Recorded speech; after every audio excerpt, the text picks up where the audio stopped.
ప్రసన్న కానీ ఈరోజు మమ్మల్ని ప్రజల నుంచి వేరు చేయడానికి పోలీసులు ప్రయత్నం చేస్తున్నారు. మీరు ఎవరితో రాకూడదు, ఒంటరిగా రావాలా, మీతో పాటు బళ్ళు రాకూడదు, మీతో పాటు మనుషులు రాకూడదు, ఇక్కడికి మనుషులు రాకూడదు, వస్తే మీరే జవాబుదారీ అని చెప్పి అంటే మేము ఇంకా రాజకీయాల్లో కూడా రేపటి రోజు పోలీసు ఆర్డర్ వేస్తట్టుకుంది మమ్మల్ని మీరు పోటీ చేయడానికి కూడా లేదని నేను మీరు శాసనసభ్యులుగా కూడా పోటీ చేయడానికి లేదనేటువంటి నోటీసులు కూడా ఇస్తారేమో మాకు అనిపించింది. నన్ను చూస్తే మీరు జనాల్లోకి పోకూడదు, జనాలతో తిరగకూడదు, జనాలతో మాట్లాడకూడదు, జనాలు మీ దగ్గరికి రాకూడదు, మీతో పాటు జనం రాకూడదు, మీరు జనానికి వేరుగా ఉండాలని చెప్తే రేపు పంచాయతీ ఎలక్షన్లు వస్తున్నాయి, బహుశా అందరికి నోటీసులు ఇస్తారో మీరు పోటీ చేయడానికి లేదు, రేపు మేము ఎమ్మెల్యేలకు కూడా మాకు నోటీసులు ఇస్తారో మీరు పోటీ చేయడానికి లేదని.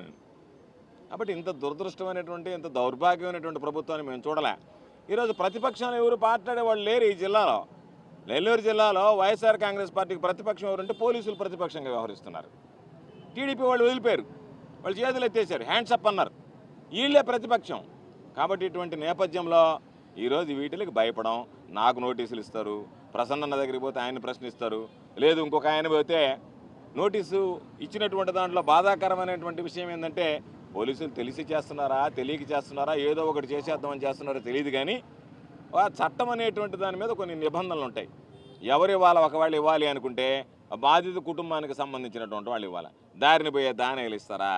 తెలుగుదేశం పార్టీకి సంబంధించినటువంటి వాడు ఇప్పుడు నేను పోయి ఒక కంప్లైంట్ ఇస్తాను, తీసుకోమనండి డిఎస్పీ గారిని, ఎవరైతే అక్కడ పోయి మాట్లాడారో వాళ్ళ మీద. కాబట్టి ఈరోజు నాకు నోటీసులు ఇచ్చారు, నాతో పాటు నా బిడ్డ పూజితమ్మకి నోటీసులు ఇచ్చారు. అంటే ఆ పాప ఇచ్చినటువంటి సమాధానం నాకు నచ్చింది. ఆ పాప ఏమన్నదంటే పూజితమ్మ సమాధానంలో ఈ విధంగా మీరు నన్ను అడుగుతున్నారు, నీ దగ్గర ఏదన్నా ఆధారాలు ఉంటే ఇవ్వండి, తదుపరి విచారణకు అని అడుగుతున్నారు. లడ్డు విషయంలో ముఖ్యమంత్రి ఉప ముఖ్యమంత్రి మాట్లాడినటువంటి వ్యాఖ్యలకు వాళ్ళకి నోటీసులు ఇచ్చి వివరణ తీసుకుంటారా? ఏ ఆధారం ఉంటే జంతువులు కొవ్వు కలిసింది, ఫిష్ ఆయిల్ కలిసింది, దాంట్లో పిగ్ ఫ్యాట్ కలిసిందని మాట్లాడారా, వాటికి మీరు వివరణ తీసుకుని విచారణ చేస్తారా అని చెప్పి అడిగింది. కాబట్టి ఇది దురదృష్టకరమైనటువంటి ప్రభుత్వం, దౌర్భాగ్యమైనటువంటి ప్రభుత్వం, కూటమి ప్రభుత్వం. మా మీద కక్ష సాధింపులకు పాల్పడుతున్నారు. మా ఈ సుదీర్ఘంగా రాజకీయాల్లో ఉన్నటువంటి కుటుంబాలు, ఈరోజు వచ్చినటువంటి కుటుంబాలు, పెద్ద నల్లపరెడ్డి శ్రీనివాసులరెడ్డి గారి దగ్గర నుంచి ఇప్పటికి కూడా నెల్లూరు జిల్లా ప్రజలు ఆరాధ్యదైవంగా భావించేటువంటి కుటుంబ వారసత్వ రాజకీయాలను కొనసాగించేటువంటి వాడు ప్రసన్న. కాబట్టి ప్రసన్నకి